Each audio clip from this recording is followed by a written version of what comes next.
lei koiba asi ani thokna koinai oyoinaba amadi yet oinaba asini oyoinabana malem leitaiba kawi yet oinabana korou leitaiba kawi asi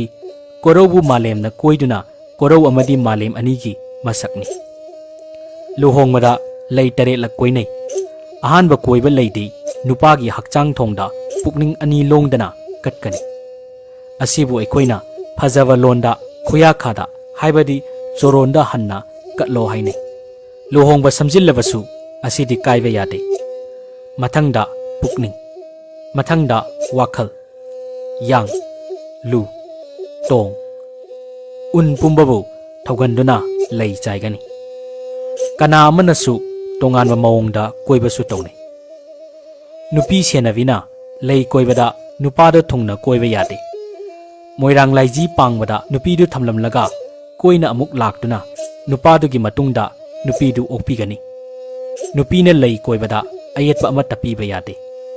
nupi senavina khangdadana ayetpa piraba adudi makoi anigi yumbal lambida lamlanbi nupi amana yetli nupa senavana apanba oiragana lamlanba amana makoigi tungi punsida ayetpa oigani haina lawne nupa senavana phi khanbasu yade aduga nupigi mami nupaduda tabasu yade karigomba nupigi mami tarabadi korou malem anigi marakta thana khanjinduna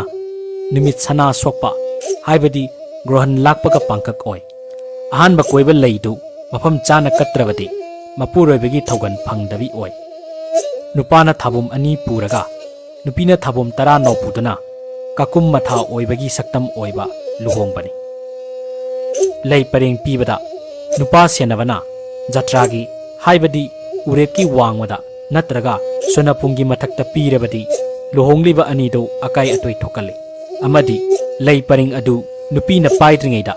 senabibana paiba sokpa yade soklabadi ayetpa oi nupina paikraba matungda sembibadi yai nupa nupi anigi punsigi khongsatpu mayik sengna mai pakna tangkhalakpagi ahanba yumphamni luhongba hairibasi asida nga thaba asi atai usingi nga thabaga khetnai amadi maya okpa haibasisu achamba natte hayeng luhonglibi nupiduna makum matha suraktuna mamit mamai pangbagi matamda thengnagadaba awabadu maya okpada tainai amadi thauni nai nupa natraga bor aduna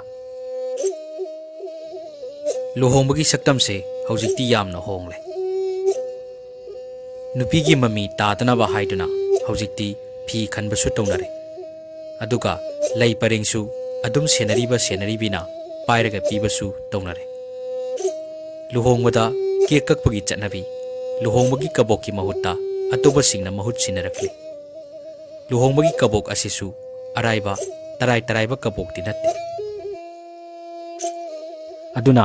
luhongba achamba araiba natte liklam chumna punsi lipun semhobana tungi khudung thiba kayadagi kokpa ngame